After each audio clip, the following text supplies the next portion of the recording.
আল্লাহ রসুল সাল্লাল্লাহু আলাইহি সাল্লাম বলেন, এই সাহাবী যখন একজন আনসারী বাদীর সঙ্গে একত্রিত হয়েছে, তো তাদের তৃতীয় পক্ষ হিসেবে শয়তান কাজ করেছে। শয়তানের প্রবঞ্চনায় যখন দুজনকে শয়তান একে অপরের প্রতি সৌন্দর্যটা ফুটায় তুলছে, এক পর্যায়ে এই সাহাবী শয়তানের ধোঁকায় পড়ে ওই মহিলার সঙ্গে ব্যভিচারের মধ্যে লিপ্ত হয়েছে। বলেন নাউজুবিল্লাহ। যখন তারা এই জঘন্য কাজ থেকে ফারেগ হলেন, এই কাজ থেকে ফারেগ হওয়ার পর হযরতে মায়েজের মধ্যে একটা গুনাহের আগুন তার অন্তরের মধ্যে জ্বলে উঠছে।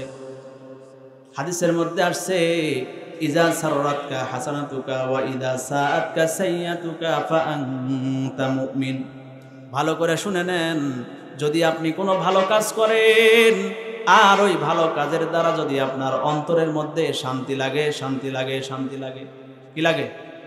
যদি আপনার অন্তরের মধ্যে ভালো কাজের দ্বারা শান্তি অনুভব করেন, আর যদি কখনো আপনার দ্বারা গুনাহের কাজ হয়ে যায়, খারাপ কাজ হয়ে যায়, আর ওই খারাপ কাজের জন্য যদি আপনার অন্তরের মধ্যে অনুশোচনা আসে, আপনার অন্তরের মধ্যে গুনাহের জন্য যদি ঘৃণা আসে, আল্লাহর রাসূল বলেন ফাআনতা মুমিন, বুঝতে হবে ওই ব্যক্তিটা মুমিন।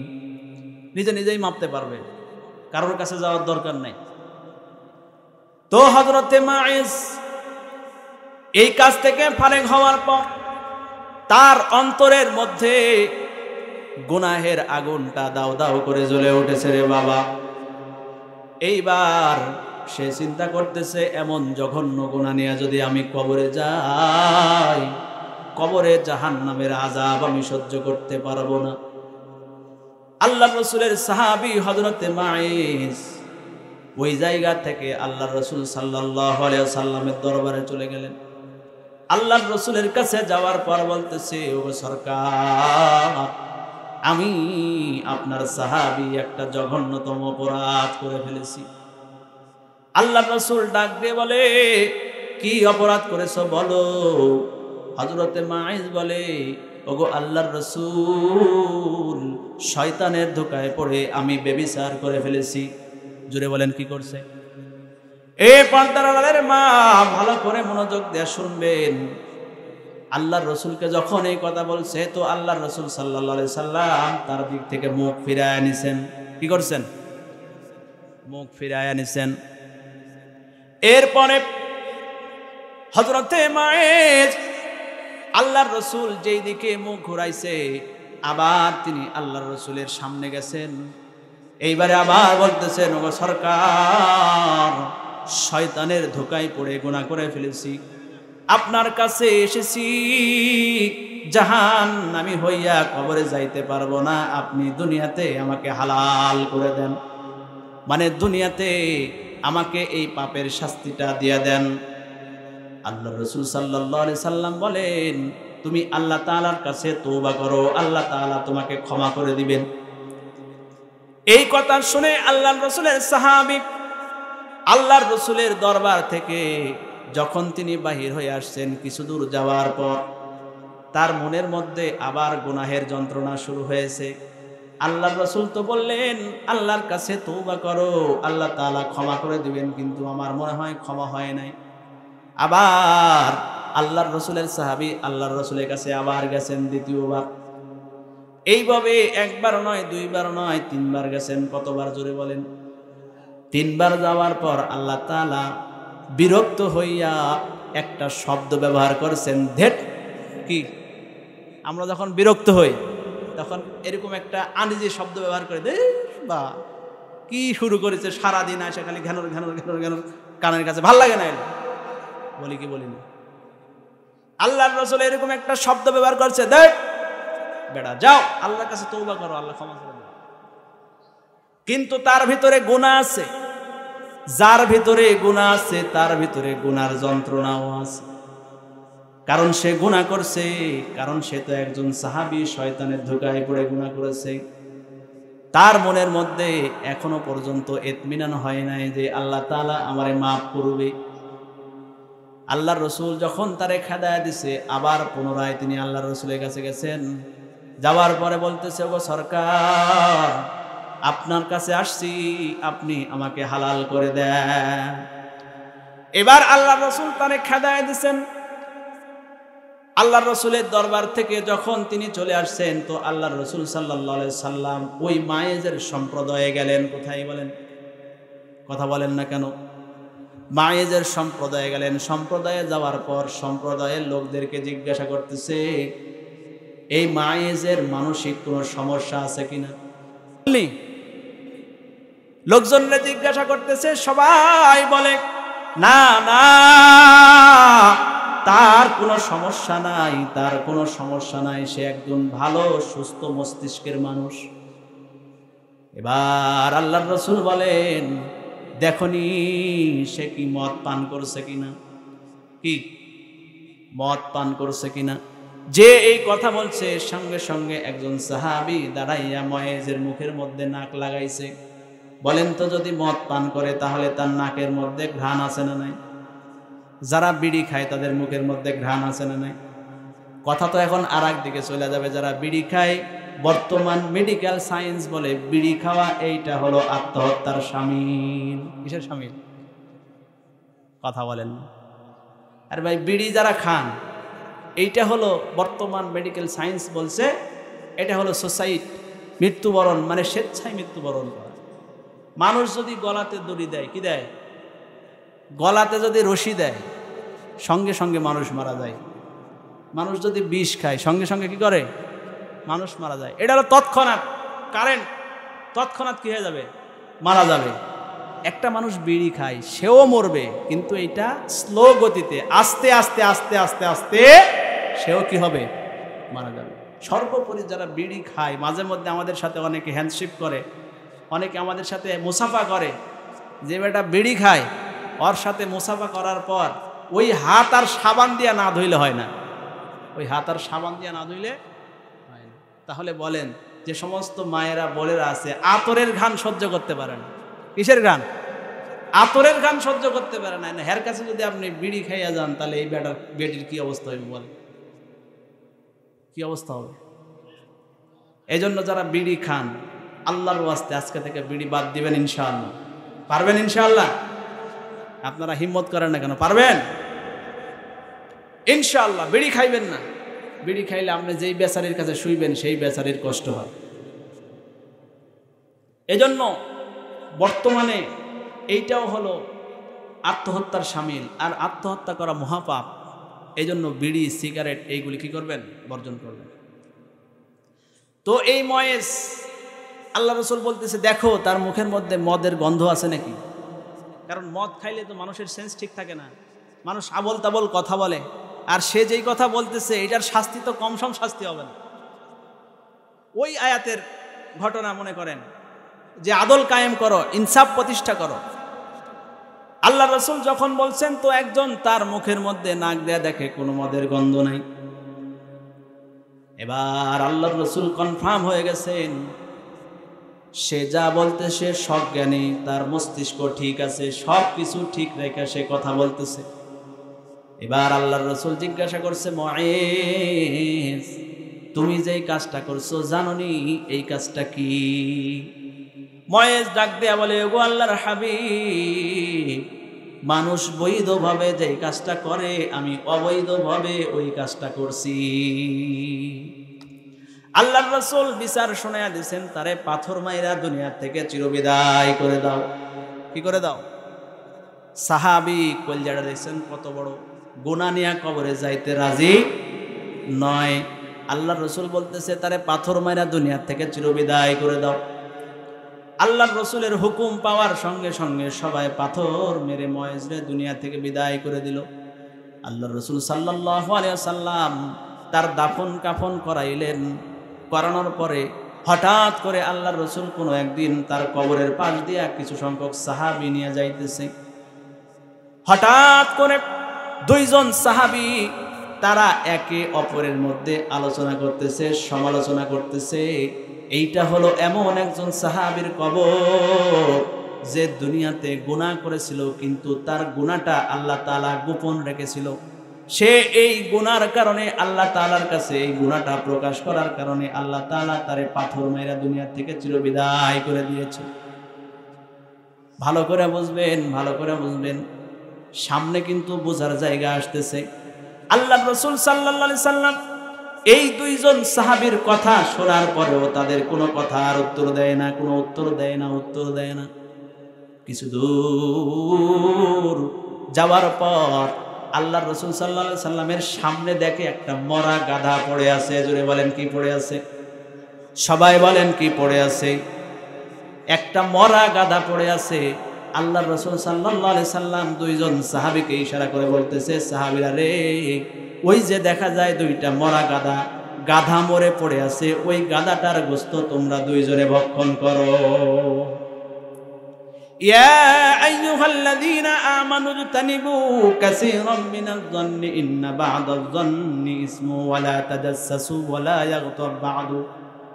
আল্লাহ তাআলা বলেন, গীবত করা, মানুষের সমালোচনা করা, এটা মৃত ভাইয়ের গোশত খাওয়ার সাথে তুলনা করছে। আল্লাহর রাসূল বলতেছে, যাও ওই যে গাধা মরে পড়ে আছে, ওই গাধাটার গোশত তোমরা ভক্ষণ করো। সাহাবায়ে কেরাম ডাক দেয়া বলে, গো আল্লাহর হাবিব, মরা গাধার গোশত কি খাওয়া যায়? আল্লাহর রাসূল বলে, কিছুক্ষণ পূর্বে যে তোমরা তোমাদের ভাইয়ের সমালোচনা করেছো, এতেই তোমরা তোমাদের মৃত ভাইয়ের গোশত খেয়েছো।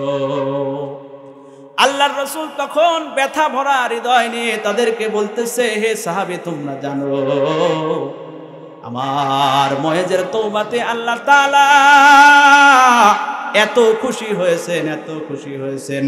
যদি মুয়াজ্জের একার তওবা একটা কওমের উপর দেওয়া হয়, একটা গোত্রের উপর দেওয়া হয়, মুয়াজ্জের একার তওবাটা সমস্ত গোত্রের হেদায়েতের জন্য যথেষ্ট হয়ে যাবে। আরো জোরে কন্না সুবহানাল্লাহ। তাহলে আল্লাহর রাসূল বলছেন যে এক নম্বর গুনাহ করো, সাথে সাথে তওবা করো। দ্বিতীয় নম্বর গীবত করার জন্য আল্লাহর রাসূল সাল্লাল্লাহু আলাইহি সাল্লাম সাহাবীদেরকেও ছাড় দেয় নাই, বলছে তোমরা মরা গাধার গোশত খাও।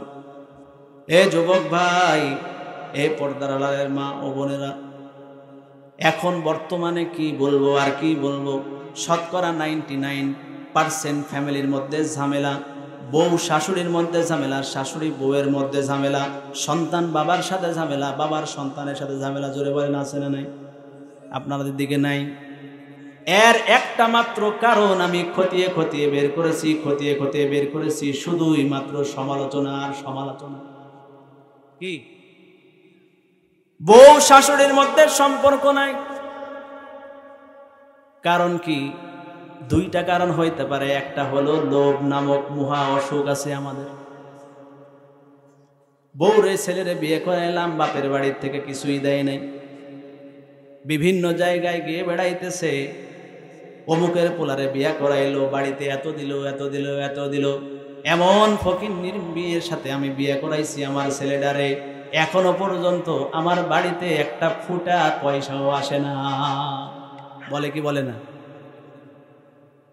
এই জন্য আমি বলতে চাই, যারা অন্যের বাবারটা নেওয়ার আশা করে, লোভ আছে, এদের চাইতে ছোট লোক আর এদের চাইতে ইতর আর দুনিয়ায় হইতে পারে না। আরে ভাই, কখনো কি চিন্তা করছেন আপনি সামান্য কয়টা টাকার জন্য আপনার ছেলের বউয়ের সাথে খারাপ আচরণ করতেছেন? আপনার মাথার মধ্যে যদি এতটুকুন ঘেলু থাকতো, এতটুকুন মগজ থাকতো, আপনি তো সম্পদ চান। একটা বাবা একটা মেয়ের দীর্ঘ 17 বছর লালন পালন করে তার কলিজার টুকরা তোমারে দিয়ে দিছে, এরপরেও তুমি যদি তার সম্পদের আশা করো, টাকা পয়সার আশা করো, তোমার চাইতে নির্বোধ আর বেওকুফ এই দুনিয়ায় না। তার পুরো জিন্দেগি তো আমরা দিয়ে দিছে, আবার কি চান? এই যে সমস্যা, এগুলি পরস্পরের মধ্যে আমরা আলোচনা করি। একজনে কয়, সকিনার মাও শুনছনি, আমার ছেলেরে বিয়ে করাইলাম কিন্তু কোনো কিছুই দেয় না। তুমি তো সকিনার মায়ের কাছে বললা একভাবে, সকিনার মা এসে তোমার ছেলের বউয়ের কাছে আর একভাবে বলবে। জুড়ে বলেন ঠিক না বেটি? কথা মনে হয় বুঝতেছেন না আমার। সকিনার মাওরে বলল, একটা সকিনার মাও এসে আপনার ছেলের বউয়ের কাছে সুন্দর করে মহাভারত ব্যাখ্যা করে দিবে। কি করে দেবে? আমরা যেখানে যাই কম বেশি সকলেই বলে যে হুজুর একটু পিতামাতার ওয়াজ করেন। আরে ভাই, পিতামাতার ওয়াজ কি করব? আপনি সর্বপ্রথম তো এই সন্তানকে মানুষ করতে ভুল করেছেন। কি করছেন? ভুল করছেন। এই জন্য আমাদের সমাজে এইটা মহা একটা ব্যাধি।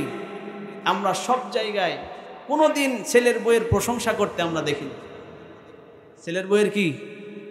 অন্যের বইয়ের প্রশংসা আপনার ছেলের বইয়ের কাছে করতেছে। অমুকের বউ কি সুন্দর কাজ করে, কি সুন্দর কি করে, বউয়ের কাছে বলতেছে। এখন বলেন তো, এইটা বউ এই কথাটা তার নিজের গায়ে নেবে কি নিবে না? কথা বলেন, নিবে কি নিবে না? এখন এইটার দ্বারা অশান্তি সৃষ্টি হবে কি হবে না?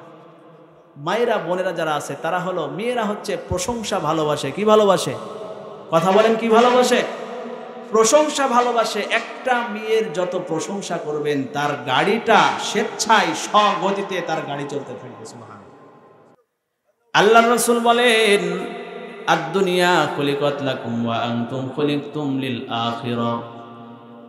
আল্লাহ তাআলা বলেন, এ দুনিয়াতে যত বস্তু আল্লাহ তাআলা বানাইছেন, যা কিছু আল্লাহ তাআলা বানাইলেন সবগুলি আল্লাহ তাআলা আমার আপনার খেদমতের জন্য বানাইছেন। জোরে বলেন সুবহানাল্লাহ। আর আল্লাহ তাআলা শুধু আমাকে আপনাকে বানাইলেন শুধুমাত্র কেবলমাত্র আল্লাহ তাআলার গোলামি আর আল্লাহ তাআলার দাসত্ব করার জন্য। জোরে বলেন, কার গোলামি? কথা বলেন না কেন? কার গোলামি করার জন্য বানাইছে? এই যে সূরার মধ্যে আল্লাহ তাআলা বলছেন, এই সূরাটার নাম হলো সূরাতুন নাহল।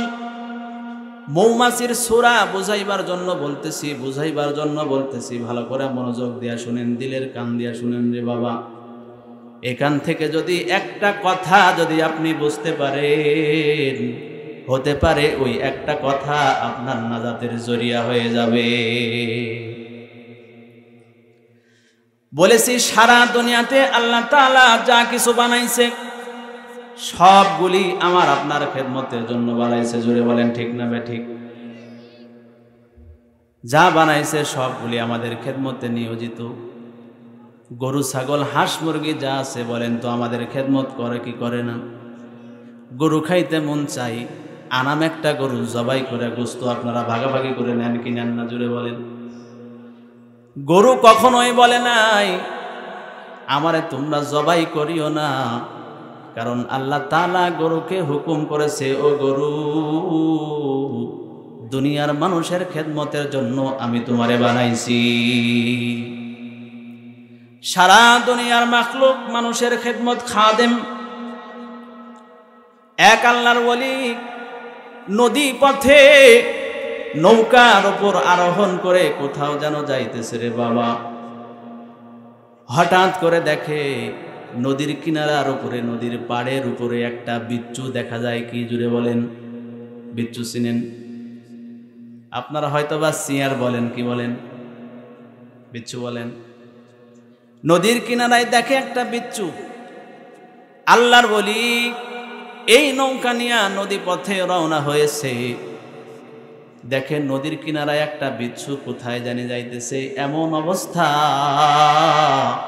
ওই বিচ্ছুটা পারলে লাফ দিয়া নৌকাতে উঠতে চায়।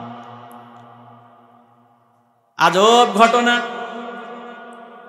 কিন্তু ওই বিচ্ছুটা নৌকাতে ওঠে না। বলেন তো, আপনার নৌকাতে যদি একটা বিচ্ছু লাফ দেয়া ওঠে, আপনি কি করবেন? কথা বলেন, কি করবেন? মাইরা ফেলবেন। এজন্যই বিচ্ছুটা নৌকার উপর লাফ দেয়া ওঠে না। আল্লাহর ওলি যারা আল্লাহ নিয়ে ভাবেন, আল্লাহর কুদরত নিয়ে যারা চিন্তা করেন, তারা আল্লাহ তাআলার কুদরতের মধ্যে একটা ডুব দিয়া দেন। জোরে বলেন সুবহানাল্লাহ। আল্লাহর কুদরতের সাগরের মধ্যে ডুব দিয়া আল্লাহ তাআলার কুদরত নিয়ে তারা চিন্তা ভাবনা করতে থাকে, আর তাদের ইমানি কুওয়াত, ইমানি শক্তি বাড়তে থাকে। জোরে বলেন সুবহানাল্লাহ। আল্লাহর ওলির অন্তরের মধ্যে কৌতূহল জাগলো, দেখি এই বিচ্ছুটা কোথায় যায়। তার অন্তরের মধ্যে এই কৌতূহল নিয়ে সে বিচ্ছুর পিছনে পিছনে নৌরা করছে কোথায় যায়। কিছু দূর যাওয়ার পর দেখে বিচ্ছুটা নদীর কিনারার ধারে একটা কচুরি পানা আছে। কি আছে জুড়ে বলেন? কচুরি পানা আছে। এ যুবক ভাই, আপনাদেরকে বুঝাইতেছি, সারা দুনিয়াতে যা কিছু আছে সবগুলি আল্লাহ তাআলা আমাদের খাদিম বানাইছে। নদীর কিনারায় কচুরি পানা, ওই কচুরি পানার উপরে বিচ্ছুটা লাফ দেয়া উঠছে। জুড়ে বলেন সুবহানাল্লাহ। কারণ তার ভিতরে যেই শক্তিটা দিয়েছে, দিমাগ শক্তি, সে জানে আমি যদি নৌকাতে চড়ি তাহলে আমারে কি করবে? মাইরা ফেলবে। এই কারণে সে নৌকাতে না চড়িয়া সমুদ্রের ধারে যেই কচুরি পানা আছে ওই কচুরি পানার উপর লাফ দেয়া উঠছে। ওঠার পরে নদীর উত্তাল তরঙ্গ ঢেউ, একের পর এক ঢেউ এসে ওই বিচ্ছুটাকে এই কিনারা থেকে অপর কিনারায় পৌঁছায় দিয়েছে। এরপরে বিচ্ছুটা যখন অপর কিনারায় পৌঁছে, অপর কিনারায় যাওয়ার পরে এবার কচুরি পানা থেকে লাফ দিয়ে জমিনের উপর পড়ছে। কোথায় পড়ছে? আর এই আল্লাহর ওলির অন্তরের মধ্যে কৌতূহল জাগছে, সে দেখবে এই বিচ্ছুটা কোথায় যায়, কোথায় গিয়ে কি করে। দেখেন এই জায়গার মধ্যে আল্লাহ তাআলা বিচ্ছুটারে কেমনে পার করলো। আমার আপনার নদী পথে পার হওয়ার মাধ্যম হলো নৌকা, আর আমার আল্লাহ তাআলা বিচ্ছুর নৌকা কচুরি পানা বানায়া দিছে। সুবহানাল্লাহ। আর একটু আসতে বলেন, বাড়িতে গিয়ে বলবেন সুবহানাল্লাহ। কই গিয়ে বলবেন? আরো জোরে বলেন সুবহানাল্লাহ। এক ছাগল, ছাগলের পাল। কিসের পাল? ছাগলের পাল। এই ছাগলের পালের মধ্যে একটা বাঘের বাচ্চা। কিসের বাচ্চা? বাঘের বাচ্চা তার পাল হারায়া সে ছাগলের পালের মধ্যে ঢুকছে। কোথায় ঢুকছে? ছাগলের পালের মধ্যে ঢুকছে। এখন এই বাঘের ছানাটি ছাগলের পালের মধ্যে থাকতে থাকতে ওই জায়গায় মানুষ হয়েছে, তাদের সাথেই খাওয়া দাওয়া, তাদের সাথেই সব কিছু করা। এক পর্যায়ে এই ছাগলের সাথে সাথেই বাঘটা বড় হয়ে উঠছে। কথা বুঝতেছেন? বাঘটা বড় হয়েছে। বড় হওয়ার পর এখন বলেন তো এই বাঘের মধ্যে বাঘের স্বভাব হবে নাকি ছাগলের স্বভাব হবে? কথা বুঝেন নাই? কার স্বভাব হবে? আরে ভাই, ছাগলের স্বভাব হবে। তার ওটা বসা, সে লালিত পালিত হয়েছে ছাগলের মধ্যে, তার স্বভাবটা ওই রকম ছাগলের মতনই হয়েছে। কি হয়েছে? ছাগলের মতো হয়েছে। তো এখন একদিন হঠাৎ করে ছাগলের পালের সাথে বাঘের এই বাচ্চাটাও বনে গেছে। তারা যে ঘাস খায়, সেও কি করে? ঘাস খায়। দূর থেকে একটা বড় বাঘ দেখতে পাইছে। দেখতে পাইয়া সে চিন্তা করতেছে, কিরে, এ তো দেখি বাঘের বাচ্চা, সে ছাগলের সাথে ঘাস খায় কেন? সে ছাগলের সাথে ঘাস খায় কেন? এখন সে আসছে, আসার পরে যেই দেখছে বড় বাঘ, এখন বাঘের বাচ্চা দিছে একটা দৌড়ানি, চরম দৌড়। কারণ তার মনের মধ্যে চিন্তা, হয়তোবা সে আমাকে কি করবে? খেয়ে ফেলবে, এইরকম একটা চিন্তা ভাবনা। দৌড়। এখন বড় বাঘটাও তার পিছনে পিছনে ধাওয়া করছে। বড় বাঘটাও কি করছে? কথা বুঝতেছেন? কথা কোন দিকে যায় ভালো করে মনোযোগ দিয়ে বুঝেন। এই বাঘের বাচ্চাটার পিছে পিছে বড় বাঘ দৌড় দৌড় দৌড় দৌড় দৌড়। এক পর্যায়ে গিয়া ছোট্ট বাঘটারে ধরছে। ধরার পরে বলে, এই কি ব্যাপার, তুমি এইরকম আমারে দেখে দৌড়াইতেছো কেন? দৌড়াও কি লাগা? দৌড়াও কেন? কই, আমি না ছাগলের বাচ্চা, আপনারা দেখে আমার ভয় লাগছে, এই জন্য আমি দৌড়াইতেছি। এখন বাঘ বলেন তো কোনোভাবেই তারে বুঝাইতে পারবে যে সে বাঘের বাচ্চা? কথা বোঝেন নাই আপনারা তো? কথা বলেন না কেন ভাই? বলেন। এখন কোনোভাবেই এই বড় বাঘটা তারে হাজারো নসিহত করলে সে বুঝবে যে সে বাঘের বাচ্চা? বুঝবে না। এখন তার কানটা ধরছে। কি ধরছে? কান ধরে পানির কূপের কাছে নিয়ে গেছে। কোন জায়গায়? আওয়াজ দেন, কোন জায়গায় নিয়ে গেছে? পানির কূপ চিনেননি আপনারা? হয়তোবা এখনকার জামানার ছেলে পেলে পানির কূপ চিনবে না, কিন্তু আপনারা যারা মুরব্বী আছেন তারা চিনেন। পানির কূপের কাছে নিয়ে যায় কানটা ধইরা এইরকম কি করছে, কানটা ধইরা কূপের মধ্যে ধরছে। বলেন তো কূপের মধ্যে এখন ওই বাঘের ছবি ভাইসা উঠছে কি উঠে নাই? উঠছে। এইবার বাঘ কান ধরে বলতেছে, বেটা দেখো, কূপের মধ্যে তাকায় দেখো, তোমার চেহারাও যেমন আমার চেহারাও তেমন, তোমার যেরকম গোপ আছে আমারও ওই রকম গোপ আছে, তোমার যেরকম নাক আমারও ওই রকম নাক, তোমার যেরকম চোখ আমারও ওই রকম চোখ, তারপরেও তুমি কেন আমার ভয়ে পালাইতেছো? এখন ছোট্ট বাঘ বলে, আমি তো মানুষ হইলাম ছাগলের মধ্যে থাইকা থাইকা, এই জন্য আমার ভিতরে ছাগলের স্বভাবটা ঢুকছে। হে বাংলার মুসলমানেরা, আমরা নারী নেতৃত্বের পিছনে ঘুরতে ঘুরতে ঘুরতে ঘুরতে ঘুরতে ঘুরতে নারীর স্বভাব আমাদের মধ্যে ঢুকছে। জোরে বলেন ঠিক না বেঠি? হয় না? আরো জোরে বলেন ঠিক না বেঠি? আমাদের মধ্যে নারীর স্বভাব ঢুকছে। এই জন্য নারীর মতো ম্যান ম্যান করে কথা বলি, জোরে আওয়াজ আমাদের জবান দিয়ে বের হতে চায় না। যতগুলি মানুষ বসে আছেন এখানে যদি একটা জোরে আওয়াজ দেন তাহলে বেঈমানদের অন্তরের মধ্যে কম্পন সৃষ্টি হবে কি হবে না? জোরে বলেন। এই জন্যই মুসলমান আমরা ভুলে গেছি আমরা কাদের উত্তরসূরি, আমরা ভুলে গেছি আমরা হলো হযরতে উমরে ফারুকের উত্তরসূরি। জোরে বলেন ঠিক না বেঠিক? আমরা হলো হযরতে আলীর উত্তরসূরি। জোরে বলেন ঠিক না বেঠিক? আমরা হলাম খালেদ বিন ওয়ালিদের উত্তরসূরি। জোরে বলেন ঠিক না বেঠিক? তাহলে খালেদ বিন ওয়ালিদের উত্তরসূরি হইয়া আমাদের আওয়াজ যদি এমন হয় তাহলে বেঈমানরা তো আমাদেরকে চিরনিধন করে ফেলবে। এজন্যই আমাদের আওয়াজ হতে হবে বুলন্দ, জবানে থাকতে হবে দীপ্ত কণ্ঠ। এক আল্লাহর বাণী, এক আল্লাহর দিন জমিনে কায়েম করার জন্য যদি আমাদের সর্বাত্মক চেষ্টা করতে হয়, আমরা রাজি আছি কিনা? জোরে বলেন। এই জন্য আমরা আমাদের বুকে তাজা রক্ত ঢেলে দিতে প্রস্তুত আছি না নাই? জোরে বলেন। তাহলে বলতেছিলাম, কোথায় আসিলাম? আল্লাহর ওয়ালি, ওই যে বিচ্ছুর কাহিনী মনে আছে? আল্লাহর ওয়ালি বিচ্ছুটার পিছনে পিছনে রওনা করছে, দেখবে বিচ্ছুটা কোথায় যায়, কার উপকার করে। কিছু দূর যাওয়ার পর দেখে সুন্দর একটা বট গাছ আছে, বট গাছের তলায় একজন মুসাফির যুবক নওজোয়ান শুয়ে আছে, পাশেই তার পাগড়ি রাখা আছে। ওই যুবকের মাথার উপরে একটা বিষধর সাপ থনা তুলে আছে, যুবককে কামড় দেবে এইরকম অবস্থা।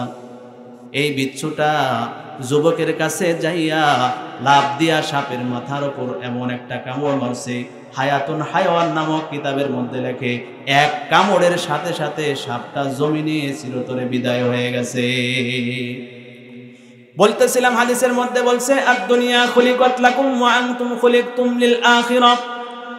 এই দুনিয়াতে যা কিছু আছে সব কিছু আল্লাহ তাআলা বানাইলেন আমাদের খাদেম হিসাবে। জুড়ে বলেন তো, বিচ্ছু আমাদের খাদেম কি খাদেম না? যদিও মৌমাছি আমাদের কামড় দিলে মজা লাগে না, বলেন তো এই মৌমাছির দ্বারা উপকার হয় কি হয় না? হাদিসে পাকের মধ্যে আসছে, আল্লাহ রাসূল সাল্লাল্লাহু আলাইহি সাল্লাম বলে, যেই ব্যক্তি প্রতিনিয়ত মধু আর কালিজিরা পান করবে, মৃত্যু ব্যতীত সমস্ত রোগের শিফা এই দুইটা জিনিসের মধ্যে আছে। এই জন্য সব বানাইলেন আল্লাহ, সবগুলি আমার আপনার খাদেম, সবগুলি আমার আপনার খেদমত করে যাচ্ছে। কিন্তু আমাকে আপনাকে আল্লাহ তাআলা বানাইছে তার খেদমত করার জন্য, তার ইবাদত করার জন্য। জোরে বলেন ঠিক না বেঠিক? কার ইবাদত করবেন? জোরে বলেন, আরো জোরে বলেন, কার ইবাদত করব? আল্লাহ তাআলার ইবাদত করার জন্য আমাদেরকে দুনিয়ায় পাঠাইছে। বলতেছিলাম সব জিনিস আমাদের খাদেম, মৌমাছিও আমাদের খাদেম। মৌমাছি যখন আমাদেরকে কামড় দেয় আমাদের শরীরে ব্যথা হয়, আমাদের শরীর ফুলে যায়, কিন্তু যেই শরীরটায় যেই জায়গাটায় কামড় মারছে ওই জায়গাটায় যদি আপনি মৌমাছির মধু লাগায় দেন অল্প সময়ের মধ্যে ওই জায়গার ব্যথা দূর করে দেয় কে? এমন একটি সূরা এই সূরাতুন নাহল, এই সূরার 90 নম্বর আয়াতে কারিমা আমি তেলাওয়াত করেছি, আপনারা সবাই পরিচিত আয়াত। আমি বলার সাথে সাথে আপনারাও বলা শুরু করবেন। আল্লাহ তাআলা বলেন, ইন্নাল্লাহা ইয়া'মুরু বিল আদলি ওয়াল ইহসান ওয়া ইতা'i যিল কুরবা ওয়া ইয়ানহা আনিল ফাহশাই ওয়াল মুনকারি ওয়াল বাগই ইয়া'iযুকুম লা'আল্লাকুম তাযাক্কারুন। আল্লাহু আকবার। এই আয়াত সবার পরিচিত না? এই আয়াতটারে আমরা মনে করি আমাদের মসজিদের খতিব সাহেব যখন খুতবাতে বলবে তখন আমরা মনে করি যে এটা দাঁড়ানির আয়াত। কিসের আয়াত? খতিব সাহেব যখন বলে ইন্নাল্লাহা ইয়া'মুরু বিল আদলি ওয়াল ইহসান, তখনই দেখবেন এক শ্রেণীর মুসল্লি রেডি হয়ে গেছে দাঁড়ানোর জন্য। ঠিক বললাম না ঠিক বললাম? তো কথা বলেন না কেন? যখনই দেখবেন পড়তেছে সাথে সাথে তারা দাঁড়ায় যাওয়ার জন্য প্রস্তুত। মানে এটা কি দাঁড়ানোর আয়াত? হাদিসে পাকের মধ্যে আসছে, মুফাসসিরিনে কেরাম বলেন, এই একটা মাত্র আয়াত যদি আল্লাহর রাসূলের উপর অবতীর্ণ করা হতো, পুরা কোরআন না, এই একটা মাত্র আয়াত যদি আল্লাহর রাসূল সাল্লাল্লাহু আলাইহি ওয়াসাল্লামের উপর অবতরণ করা হতো, মুফাসসিরিনে কেরাম বলেন সমস্ত দুনিয়ার মানুষের হেদায়েতের জন্য এই একটা আয়াত যথেষ্ট হয়ে যেত। সুবহানাল্লাহি ওয়া বিহামদিহি। এই একটা আয়াতের উপর আল্লাহর রাসূল সাল্লাল্লাহু আলাইহি ওয়াসাল্লাম যদি মেহনত করতেন উম্মতের পিছনে, তাহলে এই একটা আয়াতই মানুষের হেদায়েতের জন্য যথেষ্ট হয়ে যেত। বলেন সুবহানাল্লাহ। এমন একটি মূল্যবান আয়াত আমি তেলাওয়াত করেছি, গভীর মনোযোগ দিয়া শুনেন রে বাবা, গভীর মনোযোগ দেন। আয়াতের মধ্যে আল্লাহ তাআলা কি বলছেন? এই একটা আয়াতের উপর যদি কোনো ব্যক্তি চলতে পারে তাহলে তার জীবনটা ধন্য, আর কোনো কিছু প্রয়োজন হবে না। এই একটা আয়াতের উপর যদি কোনো পরিবার চলে তাহলে ওই পরিবারের জন্য আর কোনো কিছুর প্রয়োজন নাই। একটা আয়াত যদি কোনো সমাজে কায়েম হয়, ওই সমাজটা সুন্দর হয়ে যাবে, আর কোনো কিছুর প্রয়োজন হবে না। এই একটা আয়াত যদি রাষ্ট্রে কায়েম হয়, পুরা রাষ্ট্র সংশোধন হয়ে যাবে, কোনো কিছুর প্রয়োজন হবে না। আল্লাহ তাআলা বলেন, ইন্নাল্লাহা ইয়া'মুরু বিল আদলি ওয়াল ইহসান। আল্লাহ তাআলা সর্বপ্রথম বান্দাদেরকে আদেশ করছে, হে আমার বান্দা, তোমরা সর্বপ্রথম ইনসাফ কায়েম করো, আদল প্রতিষ্ঠা করো। জুড়ে বলেন, কি বলছে? ইনসাফ কায়েম করো, আদল প্রতিষ্ঠা করো, অর্থাৎ ন্যায় বিচার কায়েম করো। বলুন তো, কোনো ব্যক্তি যদি তার নিজের ভিতরে ন্যায় বিচার কায়েম করে, ওই ব্যক্তির জন্য কোনো কিছুর প্রয়োজন আছে? জুড়ে বলেন, আছে। কোনো সমাজে যদি ন্যায় বিচার প্রতিষ্ঠা হয়, যদি ইনসাফ কায়েম হয়, ওই সমাজটা ঠিক হতে আর কোনো কিছুর প্রয়োজন নেই। যদি কোনো রাষ্ট্রে ন্যায় বিচার কায়েম হয়, ওই রাষ্ট্রের মধ্যে আর কখনো চুরি ডাকাতি হতে পারে না। বলে এই ন্যায় বিচারের ব্যাখ্যায় আল্লাহর রাসূল সাল্লাল্লাহু আলাইহি ওয়াসাল্লাম 1400 বছর পূর্বে ন্যায় বিচার কায়েম করেছেন। এমন ন্যায় বিচার পৃথিবীর নজিরে আর কেউ কোনোদিন কায়েম করতে পারবে না, পারে নাই। বলে কেমন ন্যায় বিচার কায়েম করছেন? আল্লাহ তাআলার রাসূল তখনও পর্যন্ত মদিনাতুল মুনাওয়ারার প্রধান বিচারপতি। জুড়ে বলেন, কি কথা বলেন? আল্লাহর রাসূল তখনও পর্যন্ত মদিনাতুল মুনাওয়ারার প্রধান বিচারপতি। এই ভাই উঠেন কে? ভাই উঠেন কে? সেজদা দিব? ভালো লাগে না? কথা হয় না। খারাপ লাগে না ভালো লাগে? ভাই ভালো লাগলে কথা বলেন, আর যদি খারাপ লাগে তাহলে সেজদা দিন। উঠাউটি করা যাবে না ভাই, উঠাউটি করলে বেউসুলি, এইটা কথার মুড নষ্ট হয়ে যায়। এই জন্য উঠাউটি করবেন না। আপনারা আসছেন, কতক্ষণ আপনারা বয়ান শুনবেন? রাত্র 12টা পর্যন্ত বয়ান শোনার পরে যাইবেন, ঘুমাইবেন, ফজরের নামাজ নাই। কি ফজরের নামাজ নাই? কিন্তু আমরা তো আসছি অনেক দূর দূরান্ত থেকে। আজকে এখানে প্রোগ্রাম, কালকে আর এক জায়গায় প্রোগ্রাম, পরশুতে আর এক জায়গায় প্রোগ্রাম। আমরা যদি ধৈর্য সহকারে আপনাদের কথা শোনাইতে পারি, আপনারা শুনতে পারবেন না? আপনারা তো এখান থেকে যেয়ে শুয়ে পড়বেন। এই জন্য মনোযোগ দিয়ে শোনেন, খুব গুরুত্বপূর্ণ আলোচনা, খুব গভীর মনোযোগ দিয়ে শুনেন। তো বলতেছিলাম, 1 নম্বর আদেশ আল্লাহ তাআলার যে ইনসাফ কায়েম করো, ন্যায় বিচার কায়েম করো। বলে ন্যায় বিচার কিভাবে কায়েম করবে? এটা 1400 বছর পূর্বে আল্লাহ রাসূল সাল্লাল্লাহু আলাইহি ওয়াসাল্লাম আমাদেরকে দেখিয়ে গিয়েছেন, শিখাইয়া গিয়েছেন। বলে আল্লাহ রাসূল তখনও পর্যন্ত মদিনাতুল মুনাওয়ারার প্রধান বিচারপতি, প্রধান জাস্টিস। এমন মুহূর্তে আল্লাহ রাসূল সাল্লাল্লাহু আলাইহি ওয়াসাল্লামের কাছে চুরির বিচার আসছে। কিসের বিচার? জোরে বলেন, কিসের বিচার? চুরির বিচার। যেই মাত্র চুরির বিচার আসছে, তো আল্লাহ রাসূল সাল্লাল্লাহু আলাইহি সাল্লাম কালামুল্লাহ শরীফ খুলে ফেলেছে। বলেন সুবহানাল্লাহ। আল্লাহ রাসূল কালামুল্লাহ শরীফ খুলে ফেলে তেলাওয়াত করা শুরু করেছে, আস-সারিকু ওয়াস-সারিকাতু ফাকতাউ আইদিয়াহুমা। হাবিবে কিবরিয়া জনাবি মুহাম্মদুর রাসূলুল্লাহ সাল্লাল্লাহু আলাইহি ওয়াসাল্লাম কালামুল্লাহ শরীফ খুলে ফেলেছে, পড়তেছে, আস-সারিকু ওয়াস-সারিকাতু ফাকতাউ আইদিয়াহুমা। চোর যদি পুরুষ হয়, চোর যদি মহিলা হয়, ওই চোরের হাত কেটে দাও। কি করো? ওই চোরের হাত কেটে দাও। সবাই সমস্বরে আওয়াজ দেয়া বলেন, এই হুকুমটা কার? আরো জোরে আওয়াজ দেয়া বলেন, এই হুকুমটা কার? আল্লাহ তাআলা বলছেন, তোমরা ইনসাফ কায়েম করো। যদি চোর চুরি করে, তার হাতটা সঙ্গে সঙ্গে কেটে ফেলো। আল্লাহর রাসূলের কাছে চুরির বিচার আসার সঙ্গে সঙ্গে আল্লাহর রাসূল কালামুল্লাহ শরীফের তেলাওয়াত শুরু করেছে। কিন্তু আল্লাহর রাসূলের জানা ছিল না ওইটা কুরাইশ বংশের মহিলা। সাহাবায়ে কেরাম সকলেই জানতেন এটা কুরাইশ বংশের মহিলা। কুরাইশ বংশের মহিলার যদি হাত কাটা যায়, তাহলে কুরাইশ বংশের মান থাকে না। জোরে বলেন, ঠিক না বেঠিক? চেয়ারম্যানের পোলাই অন্যায় করছে, বিচার করলে চেয়ারম্যানের মান থাকে না। মেম্বরের পোলাই অমুকের নারীর সঙ্গে কেলেঙ্কারি করছে, বিচার করলে মেম্বরের মান থাকে না। ঠিক বললাম না বেঠিক বললাম?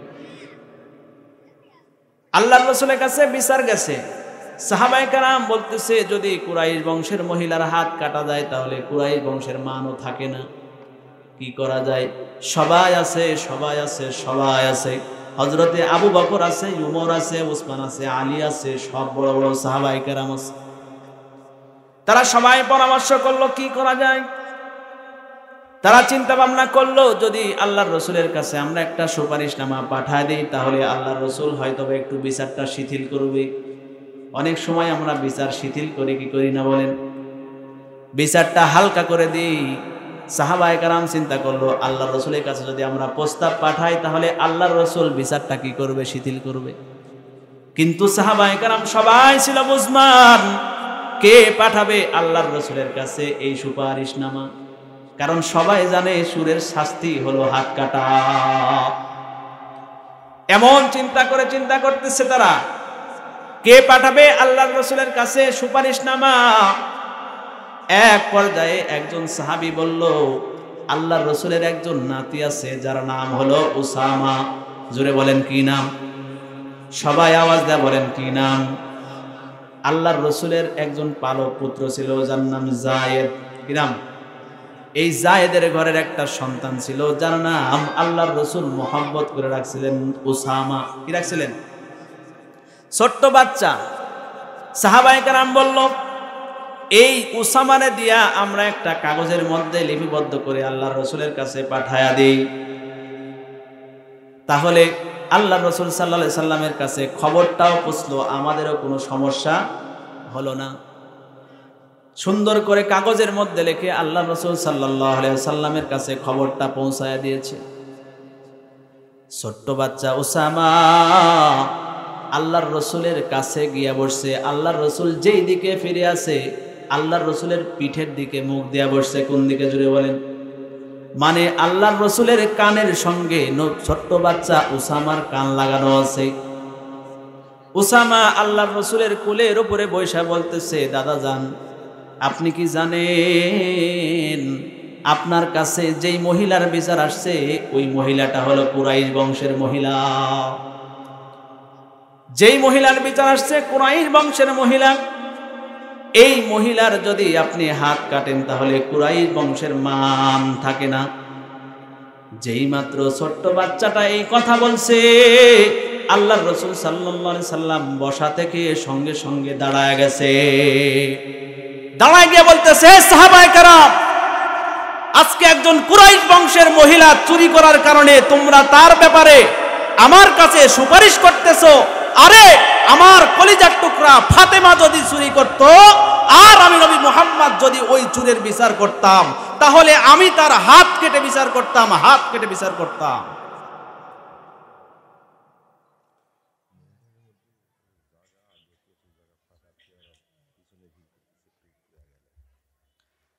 পর্দার অন্তরালে যে সমস্ত মা এবং বোনেরা আছেন, আপনারা একটু ভিতরে চাইপা চাইপা বসেন, যাতে করে আরো মা বোন আসলে তারা বসার সুযোগ পায়। তাহলে আল্লাহ রাসূল কি বিচার করছেন? ওনার কথার এবং ওনার চেহারা পুরাটা লাল বর্ণ হয়ে গেছে, কপালের চামড়া ভাঁজ হয়ে গেছে, যে সামান্য একটা কুরাইশ বংশের মহিলা চুরি করছে, এই কারণে তোমরা আমার কাছে সুপারিশ করতেছো। আরে আমার কলিজার টুকরা ফাতেমাও যদি চুরি করত আর আমি যদি বিচার করতাম তাহলে আমার কলিজার টুকরা ফাতেমার হাত কেটে আমি বিচার করতাম। বলেন সুবহানাল্লাহ। তাহলে 1400 বছর আগে আল্লাহ রাসূল সাল্লাল্লাহু আলাইহি সাল্লাম ইনসাফ কায়েম করে গেছেন। এরপরে আসেন কালামুল্লাহর মধ্যে আল্লাহ তাআলা 1 নম্বর ঘোষণা দিয়েছেন, ইন্নাল্লাহা ইয়া'মুরু বিল আদলি ওয়াল ইহসান, আদল কায়েম করো। এরপরে আল্লাহ তাআলা বলেন ওয়াল ইহসান, এরপরে তোমরা দয়া করো, সহানুভূতি দেখাও, মানুষের প্রতি দয়া দেখাও। এখন আফসোস আর পরিতাপের বিষয়, আমাদের মধ্যে দয়া নাই। قال النبي صلى الله عليه وسلم المؤمنون كرجل واحد إن اشتكى عينه اشتكى كله وإن اشتكى رأسه اشتكى كله। হাদিসে পাকের মধ্যে হাবিবে কিবরিয়া জনাবি মুহাম্মদুর রাসূলুল্লাহ সাল্লাল্লাহু আলাইহি ওয়াসাল্লাম বলেন, সারা দুনিয়ার মুসলমানরা হলো একটা বডির মতো। কিসের মতো? জোরে বলেন। কথা মনে হয় আপনাদের ভালো লাগতেছে না, জোরে আওয়াজ দিয়ে বলেন কিসের মতো? সারা দুনিয়ার মুসলমানরা একটা বডির মতো, দেহের মতো। বলে একটা দেহের মধ্যে যদি কোনো জায়গার মধ্যে ক্ষত হয়, কোনো জায়গার মধ্যে ঘা হয়, কোনো জায়গার মধ্যে যদি পচন ধরে, ওই ঘায়ের যন্ত্রণা সারা শরীর জুড়ে হয় নাকি যেখানে ঘা সেখানে হয়? জুড়ে আওয়াজ দিয়ে বলেন, যেখানে ঘা সেখানে শুধু যন্ত্রণা হয় নাকি সারা শরীরটা জুড়ে যন্ত্রণা হয়? সারা শরীর জুড়ে কিন্তু যন্ত্রণা হয়। আপনার হাতের মধ্যে বিষ ফোঁড়া উঠছে, যন্ত্রণা যে শুধু এখানেই বিষয়টা এমন না, বরং সারা শরীর জুড়ে ওইটা যন্ত্রণা হইতেছে। আল্লাহর রাসূল সুন্দরভাবে উদাহরণ দিয়ে বুঝায় দিয়েছেন, সারা দুনিয়ার মুসলমানরা হলো একটা বডির মতো, একটা বডির মতো, একটা বডির মতো। ওই বডির কোনো জায়গায় যদি সামান্য আঁচ লাগে, ব্যথা লাগে, তাহলে সারা শরীরটা যেমন অনুভব করে। সারা দুনিয়ার মধ্যে যদি কোনো প্রান্তে মুসলমান জুলুমের শিকার হয়, মুসলমান যদি আঘাতের শিকার হয়, আমি মুসলমান, আমি ইমানদার হিসাবে ওই ব্যথাটা আমার কলিজাটাও লাগতে হবে। এইটা যদি না লাগে, আল্লাহ রাসূল বলেন আল মুমিনুন, যদি এই ব্যথাটা তোমার ভিতরে না থাকে তাহলে আমরা মুসলমানের খাতায় থাকব না। আফসোস আর পরিতাপের বিষয় হলো আমাদের ভিতরে এই ব্যথা নাই, এই কারণে আমাদেরকে একের পর এক নিধন করা হইতেছে, কিন্তু আমাদের এখনো জবানে তালা লাগানো আছে। আজকে আমাকে নিয়ে যাইতেছে জেলখানায়, কালকে আপনাকে নিয়ে যাবে, কাল তার পরের দিনে আপনার সন্তানকে নিয়ে যাবে। আজকে আমার উপর জুলুম, মনে করিয়েন না যে কালকে আপনার উপর জুলুম আসবে না। এজন্যই আমি যেখানে আছি, যেই অবস্থায় আছি, যেই হালাতে আছি না কেন, ওই জায়গায় থেকে, ওই পজিশন থেকে আমাকে প্রতিবাদ করতে হবে, প্রতিবাদ গড়ে তুলতে হবে। আমরা মুসলমান, সবাই আমরা এক কালিমাধারী মুসলমান। এই ইহসান নাই। আজকে আমাদের মধ্যে শুধু একে অপরের মধ্যে শুধু সমালোচনা আর সমালোচনা, গীবত আর গীবত। এইটাকে আমি বলি গীবত না, বরং এইটা এখন ঘি ভাতে পরিণত হয়ে গেছে। মায়েরা বোনেরাও আছে, তাদের মধ্যে এইটারও বেশি। গীবত কি? দুইজন নারী যেখানে আছে, নিঃসন্দেহে চোখ বন্ধ করে বলে ফেলবেন ওই দুইজন নারী কারো না কারো সমালোচনা করতেছে। আল্লাহ রসুল সাল্লাল্লাহু আলাইহি সাল্লাম যখন মিরাজে গিয়েছিলেন, মিরাজে যাওয়ার পরে সবচাইতে বেশি দেখে জাহান্নামের মধ্যে নারীরা। কারা? জোরে বলেন, কারা জাহান্নামের মধ্যে? নারীরা জাহান্নামের মধ্যে। জাহান্নামের মধ্যে আল্লাহ রসুল সাল্লাল্লাহু আলাইহি সাল্লামকে সাহাবায়ে কেরাম জিজ্ঞাসা করেছে, ওগো সরকার, নারীরা বেশি জাহান্নামে যাওয়ার কারণ কি? আল্লাহ রসুল সাল্লাল্লাহু আলাইহি সাল্লাম বলেন, নারীরা সবচাইতে বেশি জাহান্নামে যাওয়ার কারণ হলো তারা একে অন্যের গীবত করে। একে অন্যের কি করে? গীবত করে। দুইজন একটি হইছে, তে বলে, বুবু দেখছো নি অমুকের বউ তমুক খুব একটা ভালো মানুষ না। ঠিক না বেঠিক? বলে গীবত। আল্লাহ রাসূল সাল্লাল্লাহু আলাইহি সাল্লাম বলেন, আল গীবাতু আশাদ্দু মিনাজ জিনা। গীবত এইটা হলো জিনার চাইতে মারাত্মক গুনাহ। কিসের চাইতে? আল্লাহ তাআলা অন্য জায়গায় বলেন, ওয়ালা তাকরাবুজ জিনা ইন্নাহু কানা ফাহিশাতান ওয়া সাআ সাবিলা। আল্লাহর রাসূল বলছেন গীবত হলো জিনার চাইতে মারাত্মক। আর আল্লাহ তাআলা বলেন, খবরদার খবরদার জিনার নিকটবর্তী হইও না। বলে গীবত এইটা এমন একটা রোগ হিসাবে আমাদের সমাজের মধ্যে ছড়ায় গেছে। যে ইমামের পিছনে নামাজ পড়ি, মসজিদ থেকে বাইর হয়ে ওই ইমামের গীবত নিয়ে পড়ে থাকি। আপনাদের এলাকায় হয়তো বা নাই, আছে? আরে বেটা, তুমি ইমামের পিছনে ইক্তেদা করতেছো, কিন্তু বাইরে এসে ওই ইমামের সমালোচনা করতেছো। দুই পয়সারও এলেম নাই, কিন্তু তুমি ইমামকে খোঁচানোর জন্য 1 নম্বরের সার্টিফিকেট নিয়েছো। এরা দেখবেন বাড়িতে বউয়ের সাথে পারে না। কার সাথে পারে না? কথা বলেন, কার সাথে পারে না? বউয়ের সাথে পারে না। হেডাম দেহাই মসজিদের ইমাম সাহেব, মসজিদের মুয়াজ্জিন সাহেব, মসজিদের যারা আছে খাদেম, তাদের সাথে তারা হেডাম দেখায়। বলে তুমি গীবত করলা। গীবত এমন একটা গুনাহ, এমন একটা গুনাহ, যার গীবত করলা তোমার আমলনামা থেকে ওই আমলগুলি তার আমলনামায় ট্রান্সফার হতে থাকবে। কি হতে থাকবে?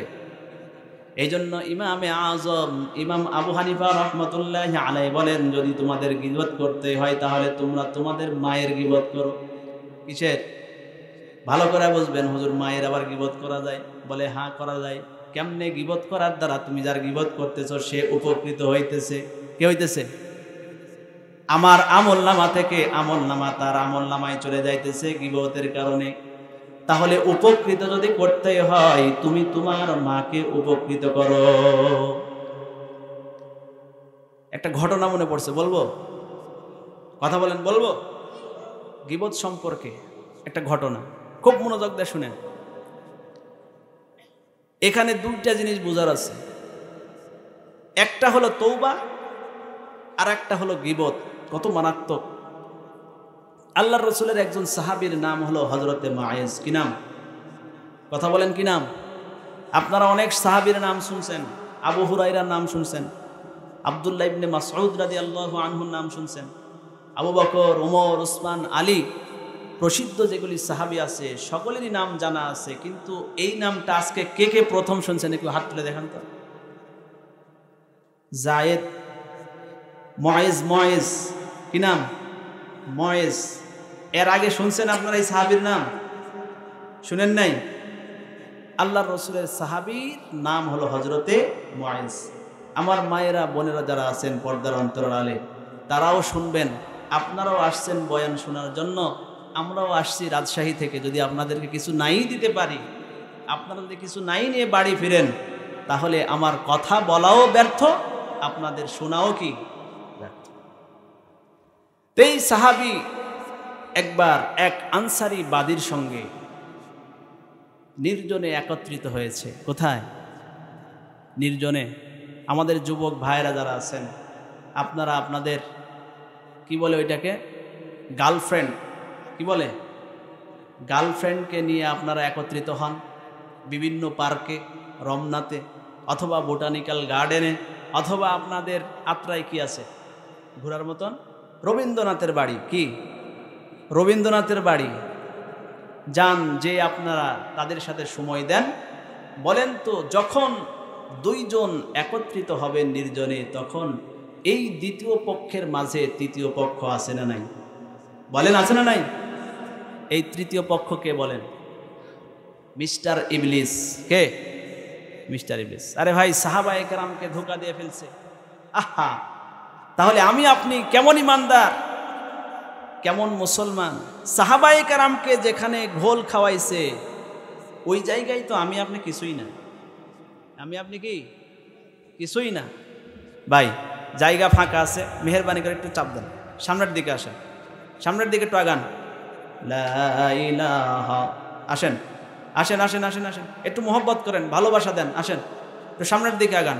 জায়গাগুলি ফাঁকা থাকলে কথা বলতে ভালো লাগে না, এই জন্য একটু সামনের দিকে আগান। লা ইলাহা ইল্লাল্লাহ, জোরে লা ইলাহা ইল্লাল্লাহ, লা ইলাহা ইল্লাল্লাহ, লা ইলাহা ইল্লাল্লাহ মুহাম্মাদুর রাসূলুল্লাহ। তো বলতেছিলাম, যখন দুইজন নির্জনে একত্রিত হয়েছে, তখন তাদের তৃতীয় পক্ষ হয়েছে শয়তান।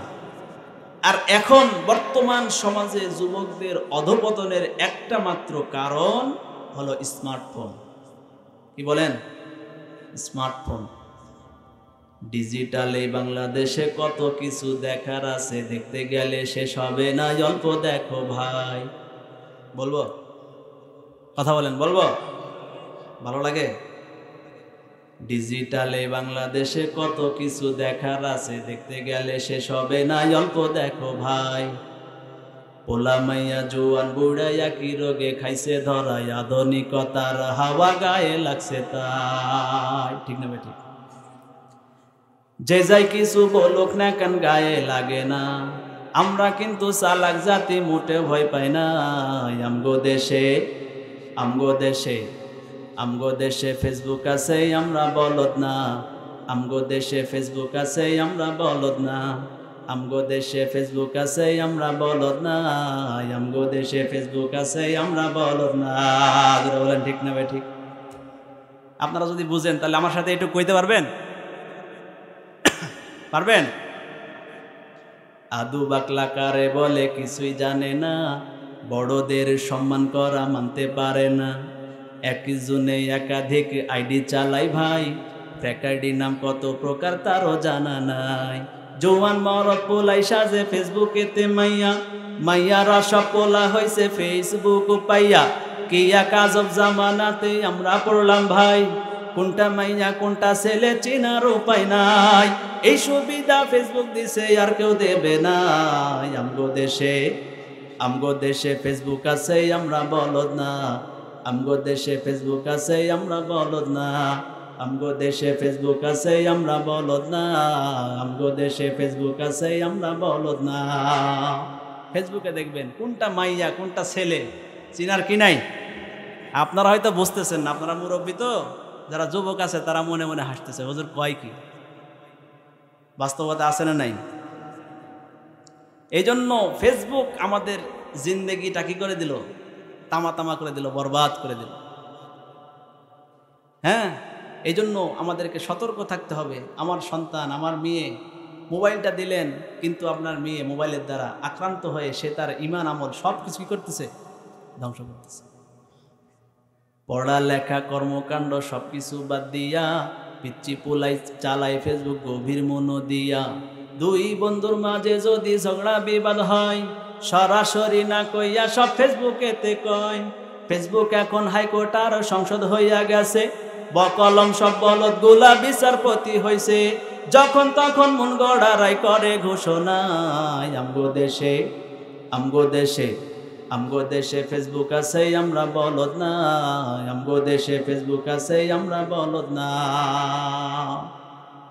এই জন্য আমাদের দেশে ফেসবুক আছে, আমরা কি না? বলদ না।